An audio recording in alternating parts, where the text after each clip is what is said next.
Sí, creo que está saliendo en directo en Facebook. Tengo el aviso. Sí, yo también. Amigos, ¿qué tal? Feliz domingo nuevamente. Bienvenidos a su programa de Entre Cuerdas.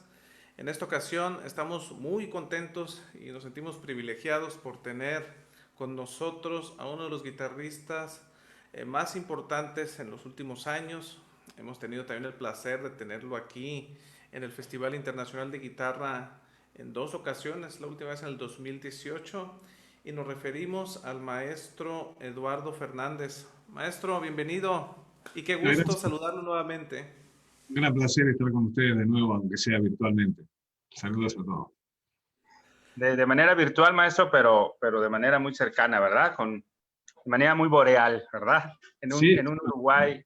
en un Montevideo, un La Paz, en La Paz, primaveral ahora, ¿verdad? Sí, bueno, está un poco frío todavía. Un poco frío. Ya va a Oye, llegar. maestro, Sí. bienvenido, maestro. Qué gusto verlo nuevamente y conversar con usted y compartirlo con mucha gente interesada en el mundo de la guitarra, ¿no? Pues, maestro, yo le quisiera abrir el tema con el siguiente aspecto. Introducción a la investigación sobre interpretación musical es un programa que hemos visto por YouTube, bueno, así lo he visto yo, por YouTube, donde se hacen análisis de obras, no sé, críticas a ediciones musicales, ¿verdad? Aquí podemos ver ya lo que es este cartel. Eh, Háblenos, maestro, por favor, de lo que es la introducción a la investigación sobre interpretación musical, por favor. Bueno, esto fue un curso que hice en el marco de la Escuela Universitaria de Música de la EUM, que tiene una cosa que se llama educación permanente. Creo que en México le dicen formación continua, pero debe ser más o menos lo mismo, que son cursos destinados a todos los interesados en principio. Y Ya, la pandemia tuvo una cantidad de problemas, pero una cosa buena fue que el hacerlo virtual, como lo tuvimos que hacer porque no había otra manera, permitió que mucha gente que no estaba en Uruguay pudiera participar. O sea, si lo hubiera hecho en Uruguay, hubiera tenido probablemente 25 o 30 participantes como máximo. También se hubiera podido hacer mucho más interactivo, ¿no? Pero de hecho tuvimos, creo que 305 inscritos, si me acuerdo bien. Por supuesto, no todos fueron a todas las clases, no todos cumplieron con todas las asistencias y demás, pero mucha gente participó de muchos lugares toda la región hispanohablante, incluso de España tuvimos gente de Japón, alguno que habla español, un exalumno de hecho. Eh, Creo que fue una experiencia interesante, ¿no? Lo que implica esto es evidentemente mucho más tiempo de preparación para mí, porque no podía ir y escribir en el pizarrón las cosas, y tenía que preparar todo claro, con mucha más precisión, ¿no? Entonces, también para mí fue una experiencia de aprendizaje, ¿no? De qué posibilidades tienen estos medios que me parece que llegaron para quedarse, ¿no? Que vamos a sí. seguir haciendo una cantidad de cosas no presenciales. Y bueno, fue una experiencia interesante, diría yo. El tema del curso era básicamente introducir a la problemática que tiene investigar sobre interpretación, ¿no? Que tiene muchas facetas distintas. Yo lo divido en cuatro categorías básicas esto, ¿no? Tenemos problemas de texto, por ejemplo. Queremos saber qué es lo que el compositor anotó, ¿no? Después hay que averiguar qué quiere decir eso que el compositor anotó. Ahí entramos en todo el tema del contexto, que puede ser de prácticas interpretativas históricas, por ejemplo, o que puede ser de otro tipo de situaciones, para qué fue escrita esa obra, de qué función tenía. Eh, las prácticas interpretativas tienden a decirnos más o menos cómo se tocaba, los parámetros generales, que no siempre es posible establecerlos con toda exactitud, pero que ayudan muchísimo. Ujú. Y después está el aspecto del análisis estructural, de saber qué elementos son importantes en la obra, y para mí es importante el análisis desde un punto de vista, creo que lo dije en el curso, más fisiológico, más anatómico, no anatómico, sino fisiológico, digamos, ¿no? O sea, no me interesa tanto saber en qué partes está dividido, sino cómo funcionan esas partes y cómo se interactúan esas partes entre sí, y qué elementos estructurales conectan una parte con otra y todo ese tipo de situaciones. Y después el cuarto concepto sería el discurso, que es la presentación de esa estructura en el tiempo, ¿no? Cuando estamos tocando realmente.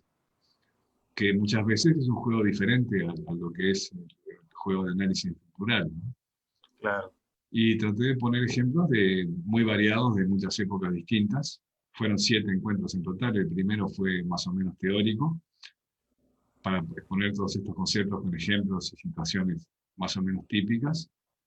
Y después hablé de varias obras específicas, tratando de analizarlas y compartir el análisis con los participantes. Ujú. Son 7 programas, ¿verdad? Lo que menciona Sí, que aparecen en YouTube. fueron 7 clases, sí. ¿Y van de manera progresiva, gradual, o son temáticas Es una inconexas? temática que es muy difícil hacerla gradual, ¿no? Es como aprender a nadar. Esto hay que hacerlo porque a riesgo de ahogarse hay que ponerse a hacerlo y ver qué sucede, ¿no? No creo que haya una sistemática o un método definitivo, una receta para este tipo de investigación. Claro, hay una cantidad de información histórica que está sistematizada y que se puede estudiar, ¿no? Que tampoco da respuestas definitivas muchas veces, pero que ayuda mucho siempre. Sí, y muy interesante. Yo he visto un par de clases, un análisis a la partitura, ¿no? Incluso analizando erratas humanas, Claro, lo que nos puede trascender en las interpretaciones, en las ejecuciones, erratas sencillas. También hablaba recuerdo sobre alguna obra de Manuel M. Ponce, el final de una obra de Ponce, un pasaje sobre el elogio de la danza, de Leo Brauer, lo recuerdo. También hablaba sobre el cuidar, buscar partituras por internet, porque ahora pues pueden navegar muchas ediciones, ¿no? claro. Aspectos de eso, ¿no? Incluso los manuscritos Sí, de ciertas épocas, ¿no? sí, como decía Boulez en una entrevista que yo cité en el curso, los manuscritos tampoco son a prueba de balas. El compositor se puede haber equivocado al anotar algo. Lo que hacemos los intérpretes es básicamente una cosa de ingeniería en reversa, ¿no? El Sí. compositor tiene una idea musical y la anota lo mejor que puede. Nosotros tenemos que partir de esas instrucciones, entender el contexto en el cual fueron dadas y el marco que eso significa para entender, para interpretar qué es lo que está escrito ahí realmente. Y a partir de eso tratar de llegar a la idea del compositor otra vez, ¿no? Para poder comunicarlo al público, que ahí cerramos el circuito. Uh-huh. Muy interesante. Todo ese proceso que está siempre en juego y que no termina nunca realmente, porque siempre uno encuentra más cosas que ver y más cosas que presentar, ¿no? Muchas veces la idea de una obra puede cambiar completamente con el tiempo, ¿no? A mí me ha pasado muchas veces. Me llamaba a mí la atención un pasaje de Leo Brauer, digo, todos conocemos a Leo Brauer, y que él consciente de que su partitura del elogio de la danza tiene una errata, ¿no? Claro, sí, sí. A mí también me llamó la atención, por eso se lo pregunté a Leo. Por suerte tuve la oportunidad de preguntarle al compositor qué es lo que había pasado ahí, ¿no? Y me saqué la duda de esa manera, pero eh, quién sabe cuántos casos hay donde sucedió algo por el estilo y no hubo oportunidad de consultar con el compositor. Sí. No quiere decir que todos los textos sean dudosos ni nada por el estilo, ¿no? Hay cosas que están muy establecidas, pero el factor de error humano siempre existe, ¿no? Maestro, ¿dónde podemos ver estas ligas? ¿En dónde las podemos consultar? ¿Cuáles ligas? El programa que está por YouTube. Eh, Creo que está puesto en YouTube. Ya no tengo el link ahora para pasártelo, pero te lo puedo pasar después del programa si quieres. Creo que las pusieron ordenadas en una playlist, así que se pueden ver todas las clases. Aviso que son 7 clases y largas, todas más de una hora. Son algunas de 1 hora y media. Hay preguntas de los participantes al final porque reservamos un espacio para las dudas o inquietudes o comentarios que quisieran hacer. Oiga, maestro, partiendo de lo que está comentando de los puntos que vieron en este curso, es bien interesante y a colación con lo que estábamos platicando ahorita de la errata que el mismo Leo notó una. Si nos vamos hacia la música atrás, incluso la época barroca o épocas que no nos tocaron vivir, vemos de alguna manera que históricamente la figura de compositor e intérprete antes pues era una sola. El caso Monteverde interpretaba sus mismas obras y esa figura con el paso del tiempo se fue separando. Es muy interesante lo que dice y sobre todo yo le quería preguntar, porque habló obviamente de la fuente histórica original, manuscrito, el contexto, prácticas interpretativas, pero ¿cómo podernos acercar o qué fuentes nos pueden ayudar a eso? Y sobre todo, no es la misma, la mejor indicación de Bach, una de Sor, una así por el paso del tiempo. ¿Cómo interpretar con los mismos signos diferentes contextos? Claro, hay una serie, depende un poco de la época, ¿no? En general la notación se ha hecho mucho más precisa a medida que pasa el tiempo. Incluso por esa misma separación de compositor-intérprete que tú mencionabas, ¿no? O sea, cuando el compositor él mismo era el que iba a tocar la obra y nadie más, como sucede, por ejemplo, con muchos de los clásicos de la guitarra, ¿no? Con Giuliani, con Sor, que al máximo los alumnos lo tocarían y tendrían un acceso directo al compositor. Entonces, quizás hay menos necesidad de ser preciso, ¿no? Que en una situación contemporánea, donde uno se dirige no sabe a quién, ¿no? Entonces trata de ser lo más preciso posible. Y las prácticas interpretativas son convenciones de cada época que van cambiando con el tiempo y que modifican, en cierto modo, lo que está escrito. El contexto es una especie de texto invisible, ¿no? Yo decía en el curso, que nos dice cómo entender eso que está escrito. Por ejemplo, si tomamos una fantasía de Narváez, tenemos la tablatura y sabemos en qué cuerda tenemos que tocar tal nota y cuánto tiempo hay desde ese ataque al ataque siguiente, pero no tenemos la menor idea de si ese ataque va legato o staccato, o se articula, o qué sucede, ¿no? Incluso en Exacto. la tablatura es muy difícil ver, por ejemplo, la polifonía, porque lo que tenemos son acciones físicas indicadas, ¿no? Entonces, para entender lo que sucede realmente en la pieza, tenemos que hacer una transcripción a notación más moderna, ¿no? Porque si no, es difícil seguir lo que va pasando. Y ese es un caso relativamente extremo, ¿no? Pero en Bach, por ejemplo, tenemos una cantidad de convenciones de la época que si no las conocemos, nos vamos a perder una dimensión sumamente importante, ¿no? De la pieza. Hay cosas que se escriben igual y se tocan desigual, por ejemplo. En el estilo francés, muchas veces hay cuatro notas, cuatro corcheas que parecen iguales, pero que hay que tocarlas con un ritmo punteado, por ejemplo, porque era la convención de esa danza o de ese estilo. Y en los clásicos tenemos otro tipo de convenciones que no son tan conocidas, pero son igualmente importantes. Hay convenciones de tempo, por ejemplo, hay convenciones de rubato y de modificación de tempo que también son fundamentales para entender lo que sucede. Lo que une todo eso es la estructura. Lo que nos permite entrar realmente a la pieza es el análisis de la estructura, que nos hace conocer a esa pieza realmente de una manera íntima, ¿no? Y creo que el intérprete debería conocer más de la pieza que el oyente, ¿no? Porque si no, no la va a poder presentar bien. Entonces era un poco por eso, ¿no? La intención del curso. Muy bien, maestro. ¿Cuál Adelante, maestro. piensa, cuál piensa que, es decir, todos estos puntos que menciona de acercamiento, sobre todo a música de épocas anteriores, sin embargo, siempre a lo mejor va a quedar una laguna y a mí a veces me cuesta trabajo formular esta pregunta porque esa laguna yo casi la encuentro, casi siempre la encuentro en las prácticas interpretativas. ¿A qué me refiero? Hay un documental que está por ahí en YouTube sobre la notación musical y habla como en un coro de niños uno le dice el canto a uno y ese se lo dice a otro y ese se lo dice a otro hasta que regresa con el primero que dio el canto y es completamente diferente. Claro, el famoso juego del teléfono descompuesto, ¿no? Exactamente. Entonces, Claro, ¿cómo poder? Yo pienso que en ese caso, lo que nunca vamos a poder tener, obviamente, acceso y siempre la mejor ahí donde va a quedar, con toda la información que usted dice, la aportación del intérprete en lo que se refiere a las prácticas interpretativas que no sabemos cómo se pudieron haber transformado en lo que se refiere ya a la práctica y no al contexto. claro, bueno, eso está relacionado con el famoso tema de la autenticidad, ¿no? Exacto. Yo estoy totalmente de acuerdo con Hermann Kurt cuando dice que la autenticidad es imposible. cosa que parece muy paradójico en alguien que se pasó la vida tratando de acercarse lo más posible a la autenticidad, pero tiene toda la razón del mundo. Porque aunque consiguiéramos tocar exactamente como tocaba Bach o Sor o Narváez o quien sea, eh, los oyentes no lo van a ver igual que lo veían los oyentes de esa época.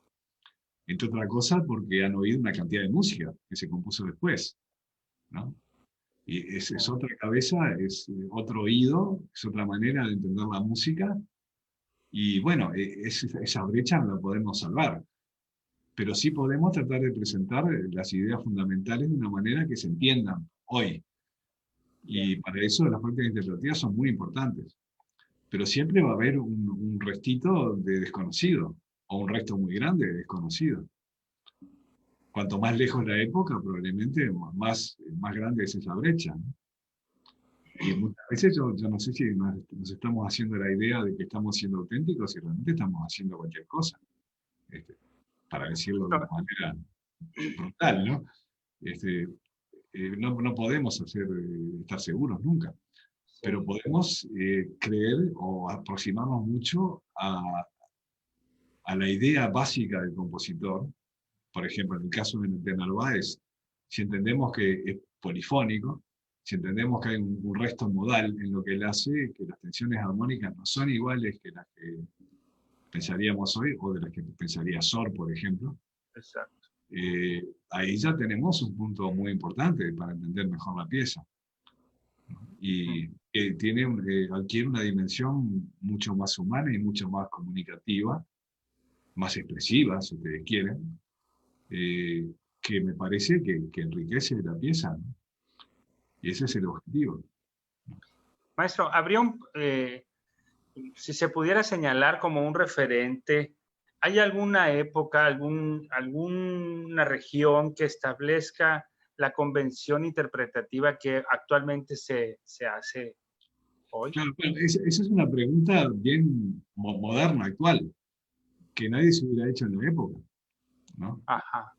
Porque también el papel de la música ha cambiado, y en esto también voy a citar a Hermann Kurt, que no me acuerdo exactamente la cita, pero la idea es que el papel de la música en tiempos pasados era muy distinto del que es hoy.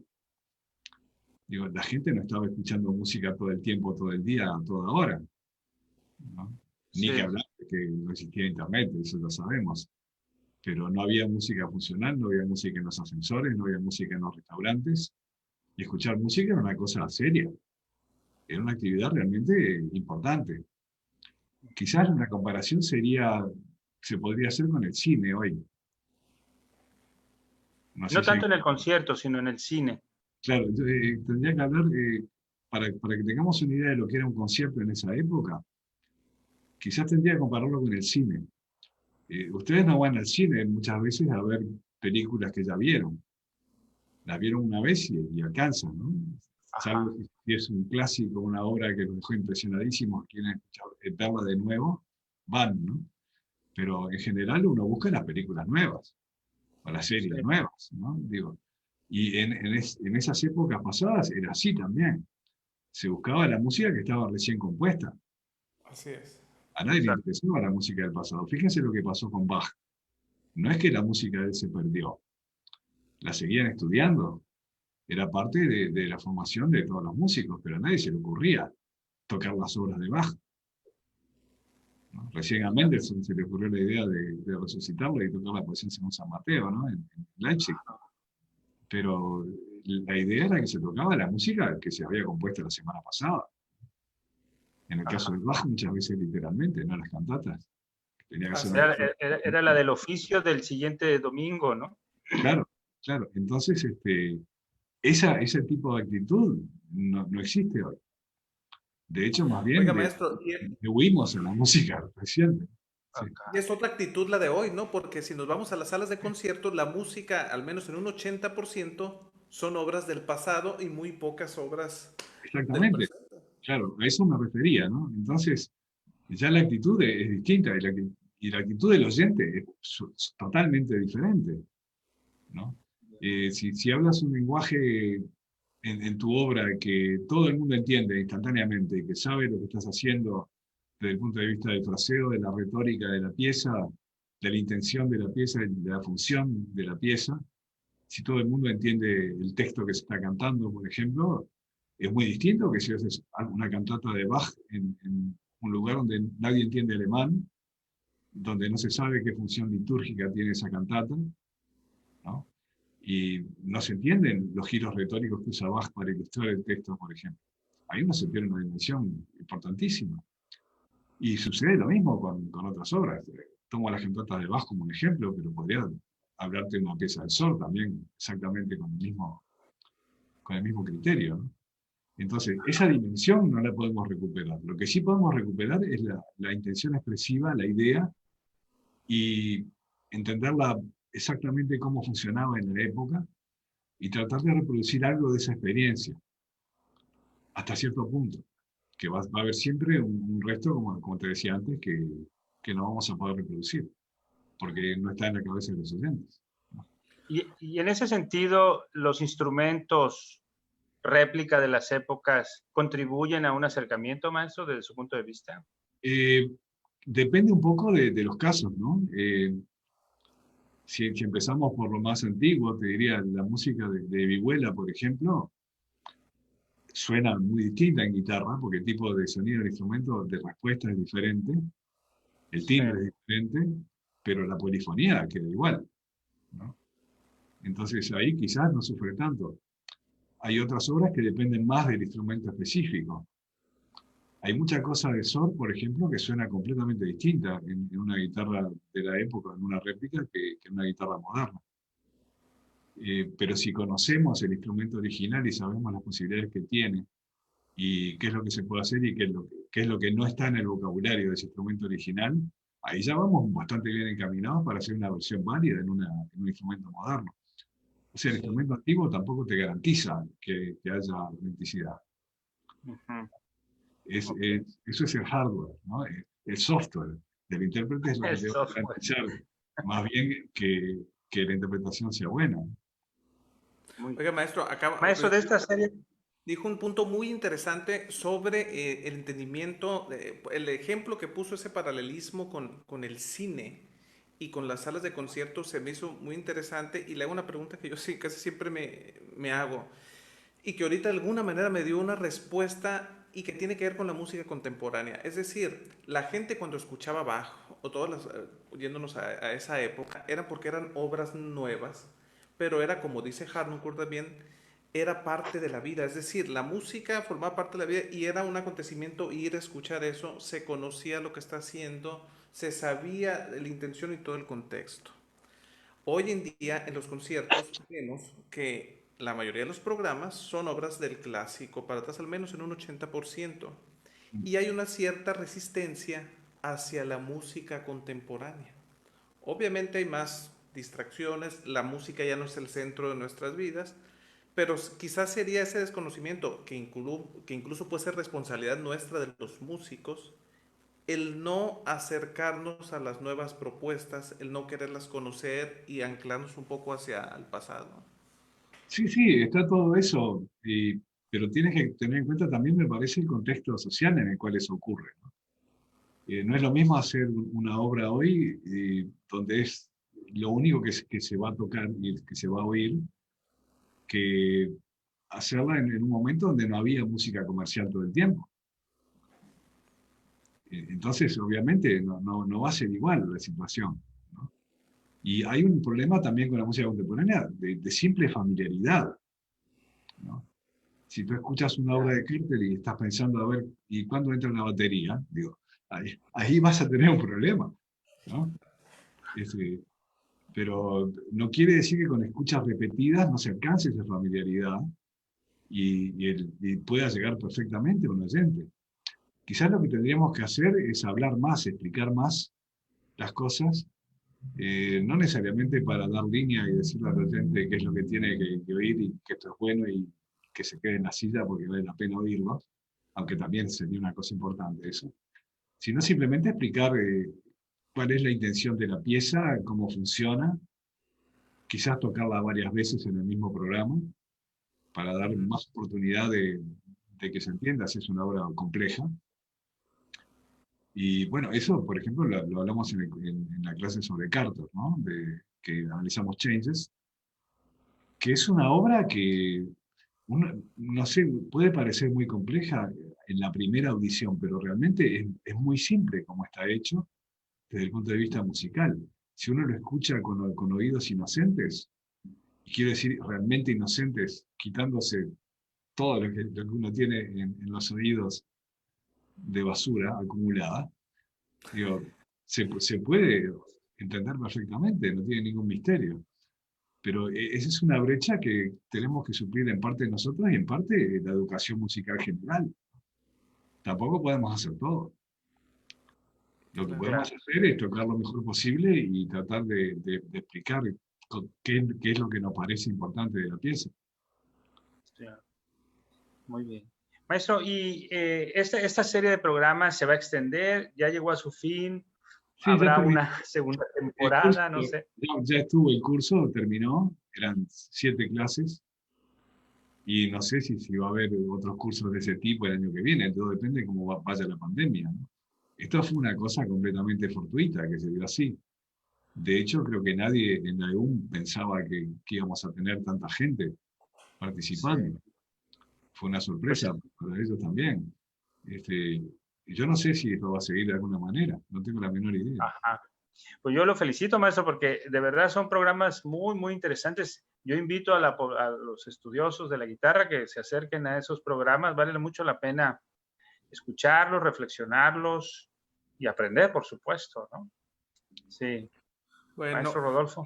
una de las carencias, pues obviamente de las pandemias es de que, pues obviamente se ha detenido la actividad de conciertos, pero queremos compartir aquí con la gente que está conectada con nosotros un cachito de lo que fue su presencia aquí con nosotros en Culiacán y también pues para que los que son no guitarristas pero amantes de la guitarra, pues para que y no tuvieron la oportunidad de estar en este fabuloso concierto y comprueben pues la gran calidad del maestro Arno Fernández y también que como la parte esa de la investigación y el conocimiento de la música, pues realmente es un ingrediente muy importante en la interpretación.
Maestro, debo decirle que en lo personal es una de mis versiones favoritas de La Chacona en la versión para guitarra, pero además usted tiene un trabajo muy interesante que ha hecho sobre esta obra. ¿Nos podría compartir un poquito sobre esto?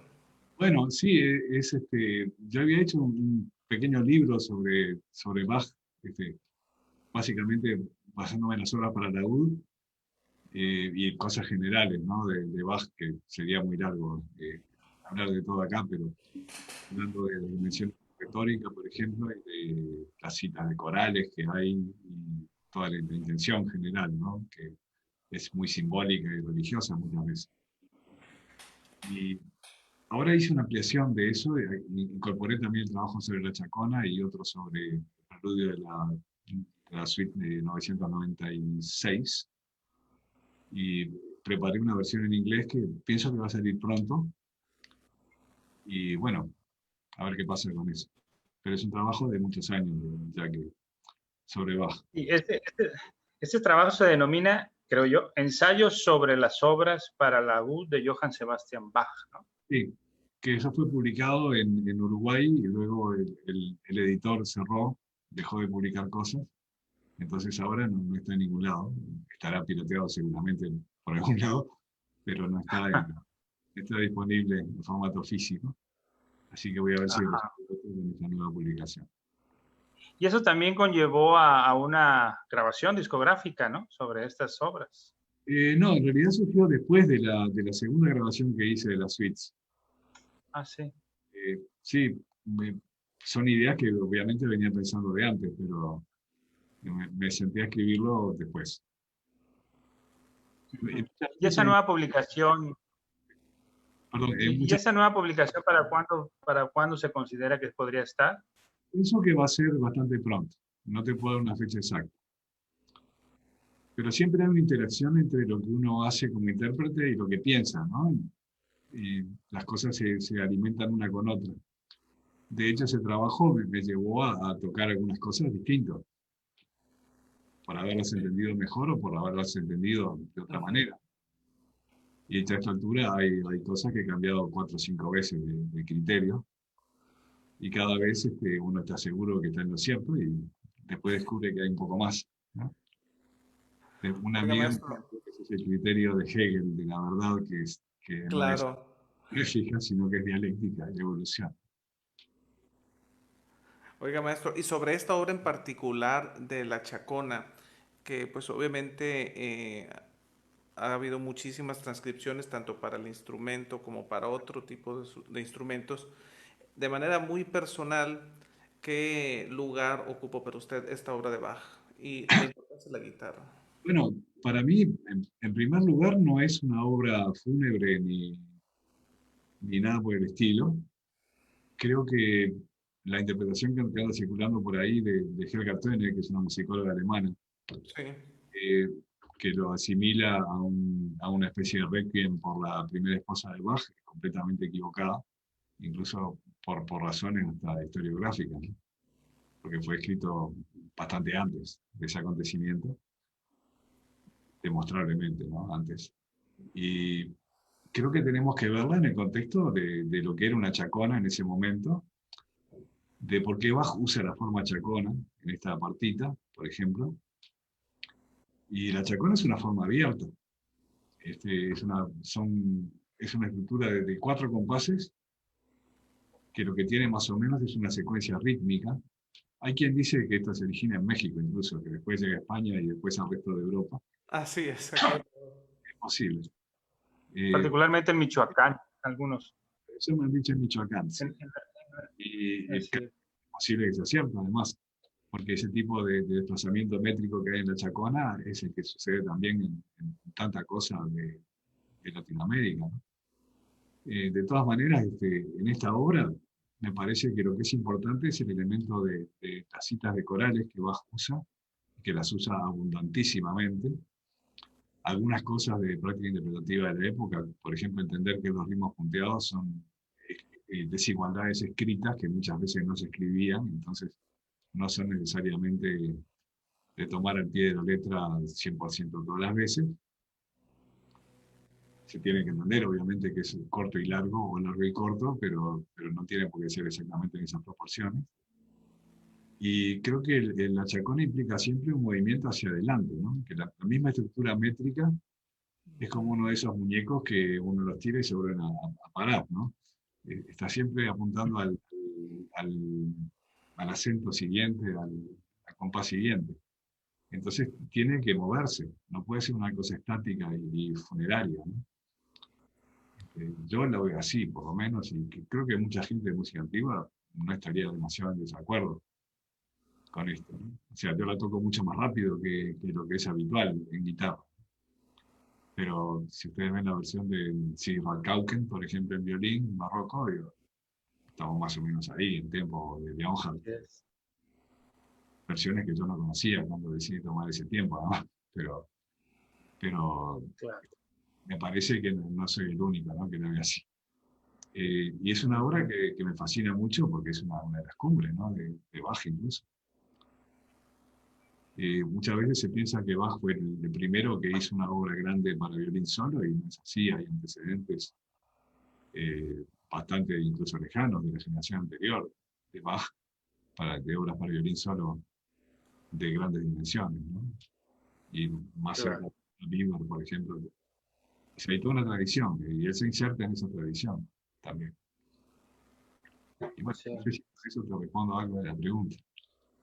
Muy bien, maestro. Es muy interesante y podríamos quizá extender más sobre este tema que nos podría llevar mucho, mucho tiempo. Y que se ve que al Maestro, maestro le apasiona, ¿no? sí, exactamente. Maestro, cambiando un poco el giro de la conversación, también sabemos que Eduardo Fernández es compositor, tiene obras compuestas. Yo aquí tengo una lista de unas 8 obras aproximadamente. Cuéntenos un poco, maestro, sobre esa faceta de Eduardo Fernández. Bueno, es una faceta que yo nunca lo he relacionado con el intérprete, digamos, porque creo que las obras se deberían abrir camino por sí solas, si pueden, ¿no? Y Sí. no sé bien qué decirte, porque son cosas de épocas distintas y hechos con criterios diferentes, ¿no?, y para distintas cosas. No he hecho tanto para guitarra, aunque hay unas cuantas, pero también he hecho para otros medios, ¿no?, para coro, yo qué sé, o para clave, o para flauta sola, o para cuarteto de cuerdas. Y creo que en general son bastante modernitas las piezas, o por lo menos Sí. se apuntan un poco en las cosas que están sucediendo, ¿no?, musicalmente. Ajá. Una meditación en Sakura. Esa es una obra. Es una pieza para 4 guitarras que tiene todo un aire japonés, evidentemente, ¿no? Sakura es una canción popular japonesa.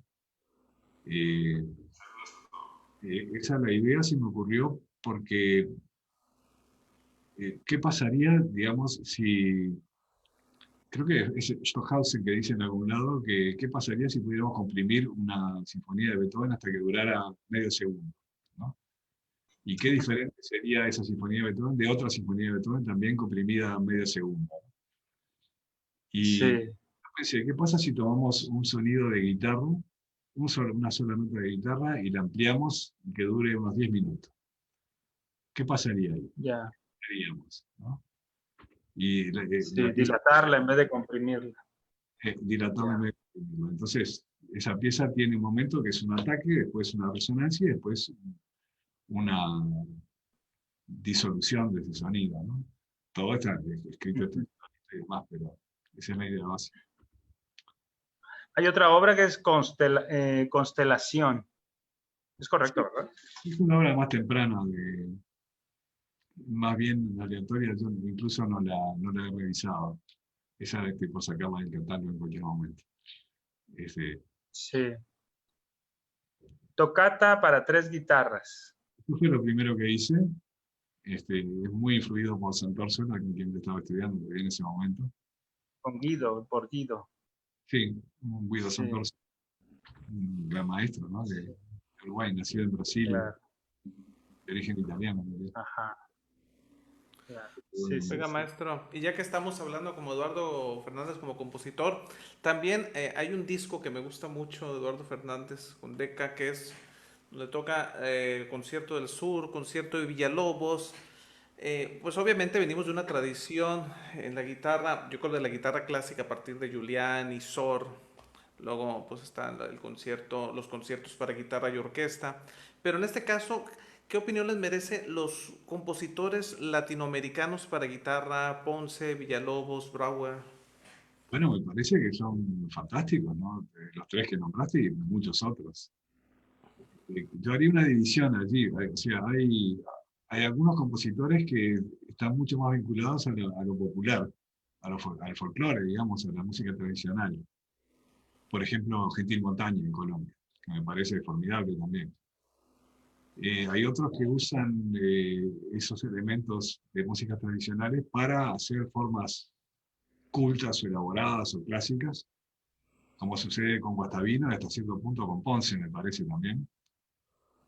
Hay otros que son más modernistas o, más, o menos ligados directamente al tradicional, pero que todavía usan elementos tradicionales, como Ginastera en Argentina o Carlos Chávez en México. Y después tenemos unos que son, digamos, músicos en abstracto, ¿no? Que tendrán un acento latinoamericano, pero no está dado por las citas tradicionales, sino por alguna otra cosa que estamos por identificar y por eso seguimos todos separados. Y, y bueno, y cada uno de esos tiene criterios distintos, ¿no? En cuanto a su enfoque, me parece. Porque si estamos haciendo algo que cita un elemento original, un elemento tradicional de un género folclórico o de una música tradicional, más nos vale conocer algo de ese original, ¿no? Para poder mostrarlo bien. Y tienen papeles distintos también, por ejemplo, las dinámicas anotadas, o los acentos anotados o no anotados, pero que hay que hacer porque corresponden a ese género, o estos tipos de articulación, o las funciones de ese género. O sea, hay mil casos diferentes. Creo que tenemos un repertorio formidable en toda América Latina de guitarra, que no es casualidad, porque evidentemente la guitarra es un instrumento importante en toda la cultura de América Latina, ¿no? En casi todos los países. Es un instrumento, casi te diría, bastante central. Y bueno, y tenemos que defenderlo nosotros, porque si no lo hacemos nosotros, no vamos a esperar que lo hagan los de afuera, ¿no? Digo, entonces, Exactamente. creo que es importante que lo conozcamos y lo difundamos y tratemos de hacerlo lo mejor posible. Sí. Oiga, maestro, y sobre Maestro, el y hablando de repertorio, discografía, perdón, Daniel, adelante, Daniel. de su discografía, pues yo cuento en su haber quizá 20 discos, Sí, desde Decca, ajá, sí, sí, desde Decca, y se abordan compositores como Legnani, Giuliani, Diabelli, Paganini, Sor, Rodrigo, en fin. ¿Dónde podemos conseguir ahora esta discografía, ahora que el disco pues es una cosa abstracta para muchos sí, jóvenes intérpretes? y bueno, eso, los CDs creo que están todavía, se pueden conseguir en un lugar que se llama Archive Music. eh, y bueno, los de EMS se pueden conseguir en el sitio de EMS Classics. El último que hice, que lo hice con un sello de Estados Unidos, que es Telmark, se puede conseguir en el sitio de ellos. Ujú. Están disponibles. Y Oiga, en el maestro, futuro, ¿qué discografías habrá? ¿Qué obras va a grabar Eduardo Fernández? ¿Qué No escucharemos aquí? es bastante reciente, el último salió hace el año pasado. Estoy pensando en un par de ideas, pero hasta que no las tenga seguras no me animo a anunciarlas mucho. oiga, maestro, tengo una pregunta ahorita pues, porque estábamos hablando de compositores del pasado y ahorita empezamos con compositores del presente. Hace, también aquí en Culiacán nos visitó alguna vez Michael Chapdelaine y que de alguna manera cuando Segovia pues de alguna forma empieza a dar a conocer más la guitarra, los compositores para guitarra, como que hizo un paradigma que giraba alrededor de cómo tocaba Segovia, si debía de tocar un guitarrista, tanto pues que echa a Chapdelaine de una de sus clases, ¿no? Pero con todo esto que estamos mencionando y de lo que usted decía en su curso sobre ir a la fuente, porque ya no sé si lo dice Harnoncourt o por ahí Zavala en una entrevista, que una edición sobre alguna partitura, un manuscrito, ya es en sí una interpretación de alguien más, ¿no? Entonces, Segovia, que todos los compositores de la época al menos le escribían a él, y que pues ya sabemos que él modificaba ciertas cosas aquí y allá, y que pasa mucho con la obra de Villalobos y con la obra de Ponce. Te diría que con Ponce mucho más que con Villalobos. Sí, y con Ponce mucho más que con Villalobos. ¿Qué opinión le merece precisamente eso, el hacer un lado de alguna forma las ediciones de Segovia e irse directamente a los manuscritos, teniendo en cuenta también, si lo quisiéramos considerar así, de que pues Ponce no era guitarrista, a lo Sí, mejor sí era... hay muchas cosas, vamos por partes, ¿no? Sí, Primero, la situación con Villalobos es completamente distinta de la de Ponce. Así que si quieres nos concentramos en Ponce y después, si queda tiempo, hablamos de Villalobos. que me Eh, parece bien. Ponce me parece que había una situación de colaboración muy estrecha con Segovia. Si uno ve las cartas que se intercambiaban ellos, es evidente que Ponce contaba con Segovia para completar la pieza. Hasta cierto punto me parece que es un proceso casi de simbiosis lo que había. Entonces, yo no estoy muy de acuerdo con hacer a un lado todo lo que hizo Segovia, porque me parece que en muchos casos mejoró muchísimo la idea original de Ponce y la completó. Y si no sabemos exactamente cómo fue el proceso de colaboración, estamos corriendo el riesgo, me parece, de cometer errores graves. De tomar un borrador y pensar que, bueno, este es el original porque acá Segovia no tuvo nada que ver. Entonces, vamos a tocar el borrador, aunque es un desastre el borrador, y es mucho más convincente la versión de Segovia. Casi te diría que incluso en cada obra puede ser distinto ese proceso. Hay obras que estuvieron más controladas por Ponce hasta el final, otras que estuvieron un poco menos, otras que prácticamente se escribieron a cuatro manos, entre los dos. Donde Segovia, las variaciones de la folía, por ejemplo, donde Segovia le encargaba variaciones específicas con tal y tal cosa, con bajos, con arpegios, con trémolos, y iban comentando a medida que iban apareciendo, ¿no? Entonces, creo que la situación no es tan fácil como decir, bueno, corremos a Segovia y todo está bien. Aparte de que Segovia fue una figura súper importante en la historia de la guitarra. Y yo lo comparé hasta cierto punto en el proceso no sé, del concierto para violín de Brahms, donde la cadenza la hizo con Joachim, que era violinista de la época, ¿no? Y hasta qué punto tenemos derecho a meter el VAR y decir, bueno, Joachim no existió, a ver qué quiso hacer primero y a ver cómo lo haríamos nosotros hoy. Sí, Porque me parece que claro. entra un terreno donde todo vale, ¿no? Y corremos el riesgo de tener 400 versiones distintas, todas pensando que son la versión y la versión original. Cuando me parece que hasta cierto punto es un proceso histórico que está cerrado, ¿no? Y tendríamos que pensar más bien en entender más las obras mismas y un poco menos Sí, en si son de esta edición o otra, ¿no? claro. Pero ya te digo, cada caso es diferente, no me animo a hacer una regla general. Y en el caso de Villalobos, Bueno, en Villalobos, Segovia tuvo intervención cero, realmente. O sea, los cambios que hay, por ejemplo, en los estudios, los decidió el mismo Villalobos, ¿no? En una circunstancia un poco especial, había entregado una copia de los estudios a Majestad, que después se perdió y después se encontró de nuevo.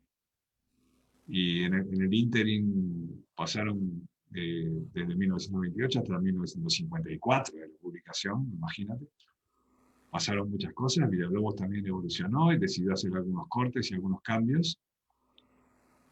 Y lo que tenemos de los estudios, por ejemplo, son dos versiones distintas. Pero las dos Sí.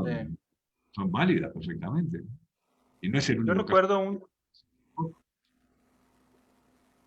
sí, yo recuerdo un trabajo de Eduardo Fernández sobre los manuscritos de Héctor Villalobos. Sí, bueno, fueron las primeras cosas que trajo el tema de a luz, ¿no?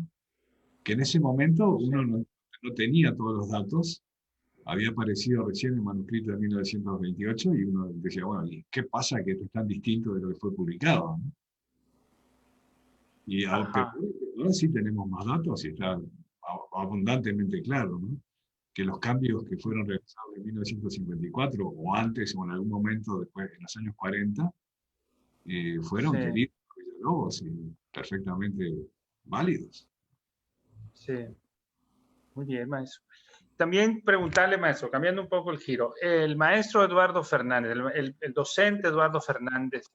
Sobre todo este tema de los originales y demás, me parece Ajá. que muchas veces es una excusa para no ponerse a analizar bien las piezas, ¿no? Ah, mira, Ah, qué interesante. interesante. Bueno, si tocamos el manuscrito ya está todo bien. Y no está todo bien, porque estamos tratando de conocer el contexto en el cual el manuscrito fue creado, ¿no? Claro, Y claro. hasta- Eso es bien importante, ese comentario que acaba de decir. Daniel, sigue con la pregunta, por favor. Sí, yo iba a comentar, el maestro Eduardo Fernández, el docente, que esto que hablamos aquí ahora lo podemos ver en sus clases magistrales, en diversos festivales del mundo. ¿Qué significa para Eduardo Fernández ser docente, enseñar a la juventud guitarrista? Y bueno, yo empecé a enseñar muy joven, digo, o sea que no es cuestión de que ahora soy el maestro y tengo que enseñar a los jóvenes. Para mí siempre ha sido una cosa, una especie de aventura compartida, si quieres, porque en una clase uno nunca sabe lo que va a pasar. En un Claro, concierto, en general, tiene una idea de lo que debería pasar, por lo menos, ¿no? Pero en una clase depende del alumno. Entonces, trato de dar la información que sea necesaria y después ver cómo funciona eso, ¿no? Y cómo se integra la clase. No hay un método, ¿no? Hay una didáctica, evidentemente, ¿no? Hay cosas que no se pueden dar de cierta manera, que hay que darlas gradualmente o que hay que aprovechar el momento para decirlas. Eso con la experiencia se adquiere, siempre que uno sepa aprender de la experiencia, que no es tampoco claro, una cosa descontada. claro. Muy Muy bien. bien. Le vamos a dar la bienvenida aquí a nuestro compañero Andrés Quirós, que nos va a compartir un poco sobre lo que han escrito ahí las personas que están conectadas con nosotros. Hola, ¿qué tal, compañeros? Pues un saludo al maestro Eduardo Fernández. Eh, una grata entrevista, una grata charla aquí con nosotros. Saludos también a usted, maestro Rodolfo, y al maestro Camero. Pues aquí en las participaciones que tenemos en los comentarios de esta transmisión, pues podemos comentar que mandan saludos, Gustavo Flores, el señor Rafael Elizondo, saludos a ellos, Carlos Barrios también, el señor Rafael Enrique, todos ellos le mandan saludar afectuosamente, maestro Eduardo, y pues también agradecerle su participación y todos los comentarios que ha estado esclareciendo aquí. Por ejemplo, mencionaban en alguno de los comentarios que explicara, por favor, a detalle la tesis sobre la relación que tiene la chacona de Johann Sebastian Bach respecto a su esposa. Bueno, esa no es una tesis mía. Ajá. Esa es una tesis de una musicóloga alemana que no comparto en absoluto, porque la obra probablemente fue escrita mucho antes de ese momento, ¿no? Y Correcto. aparte, Vaya, sí, maestro. Sí. la chacona no es un requiem ni tiene nada que ver con eso, para nada, ¿no? Entonces, para mí no hay relación en ese caso. Muy bien, pues queda dicho entonces por el maestro. No hay relación. Y pues también comenta el maestro Heriberto Soberanes, miembro también de la Fundación Cultural de la Guitarra. Le manda saludos, por cierto. Y, y pues, ¿cuál es su opinión respecto a la ornamentación que se utiliza en el estilo barroco, digamos? Bueno, eso depende de cada género en particular y de la pieza misma, ¿no? Y de compositor, porque hay compositores que dejaban cosas más libres al intérprete, donde hay más campo para ornamentar que lo que hay, por ejemplo, en Bach. De hecho, a Bach lo criticaban en su época por escribir todos los ornamentos. Entonces, en algunos lugares hay espacio para introducir ornamentación, pero esas situaciones convencionales y más o menos definidas. No es que se ornamenta cualquier cosa en Bach, ¿no? Entonces hay que ir con cuidado con eso, también, me parece. Muy bien, maestro, gracias. Y pues también un comentario o más bien su opinión respecto a los músicos, a los estudiantes de música que empiezan su carrera visualizándola con una especialización en un cierto género, en este caso hablando de la música antigua. ¿Qué comentarios o qué consejos le puede decir a estos estudiantes? Bueno, entonces, si están para la música antigua, y me imagino que están pensando en Laúd o Vihuela, ¿no? Porque me imagino que el público de este programa es más bien de guitarristas, que cuando antes puedan pasen al instrumento original, si es que se van a dedicar a eso, ¿no? Porque hay técnicas que hay que aprender y hay muchas cosas que dependen ahí del instrumento mismo. También depende de qué periodo les interese más, porque no es lo mismo el laúd barroco, el país, por ejemplo, que los franceses o que otras obras, ¿no? Entonces, que estudien y que traten de informarse lo más posible sobre el contexto, que no sigan modas, porque las modas están muy de moda, pero después pasan, ¿no? Traten de llegar a la verdad de la pieza y entenderla lo mejor posible. Fíjese que hablando de modas, le mando un saludo muy afectuoso Manuel Espinaz, amigo nuestro también, fantástico guitarrista que nos ha acompañado aquí al Festival Internacional de Guitarra y dice, qué fantástica declaración del maestro Fernández en relación al trabajo Ponce Segovia y que coincide plenamente en que por dejarnos llevar por la moda de los manuscritos podríamos estar cometiendo errores importantes.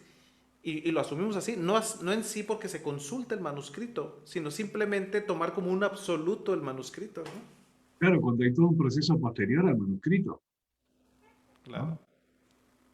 Entonces, Sí, y bueno, no sabemos aparte qué manuscritos son los que nos encontramos, si es el último, si son de los borradores.